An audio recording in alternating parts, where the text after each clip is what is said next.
the New American Standard. And actually, we're going to flip around to some other verses today that won't be on the PowerPoint. You might want to make sure you have your Bibles to flip around, and even to remember some of these verses, you might take some notes and so on. Israel had a problem. They had a problem, and we see this in the Bible. You know, people of God have problems too. Sometimes individually, sometimes families, sometimes corporately, whole nations. And the nation of Israel was about to have a problem. Of course, Samuel had come, and he'd come at a time when word from God was rare. And then he came, and he was a new prophet who was speaking God's truth and God's way. It was pretty awesome. But the next generation wasn't turning out quite as good. And so Israel had a little problem here. We pick up on that, chapter 8, verse 1. It came about when Samuel was old that he appointed his sons judges over Israel. Israel, by the way, they were a theocracy. God had given his law to the people, and God was the one who was to govern them. They had judges who helped discern who was obeying the law and who was not. But a theocracy is where God is the direct leader, king of the nation. And God had given his laws back into Moses and the people, and now God had judges and prophets to help people understand the law, but they were expected to govern their lives in accordance with the words of God. Verse 2. Now the name of his firstborn was Joel, the name of the second Abijah. They were judging in Beersheba.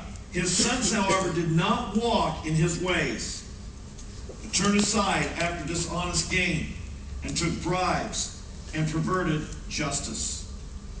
So they have a problem. They've got a problem. The new leaders, the judges, they'll take bribes. They pervert justice. They're partial. They're corrupt. The governmental leaders had become, they could be bought. And they weren't governing impartially by the law, but they were corrupt. Verse 4. Then all the elders of Israel gathered together and came to Samuel at Ramah, and they said to him, Behold, you've grown old, and your sons do not walk in your ways. Now appoint a king for us, to judge us like all the nations. But the thing was displeasing in the sight of Samuel, when they said, Give us a king to judge us. And Samuel prayed to the Lord. And the Lord said to Samuel, Listen to the voice of the people in regard to all that they say to you. For they've not rejected you, they rejected me from being king over them. Like all the deeds which they have done since the day that I brought them up from Egypt, even to this day, and that they have forsaken me and served other gods, so they are doing to you also. Now then, listen to their voice. However, you shall solemnly warn them and tell them of the procedure of the king who will reign over them. And so Israel has this problem, right? The sons, they've not adopted the faith of their father Samuel. They had forsaken the Lord. They become greedy. They wanted money. They were subject to bribes. And so the elders of Israel said, boy, we have this problem. What do we do about it? And they did the wrong thing.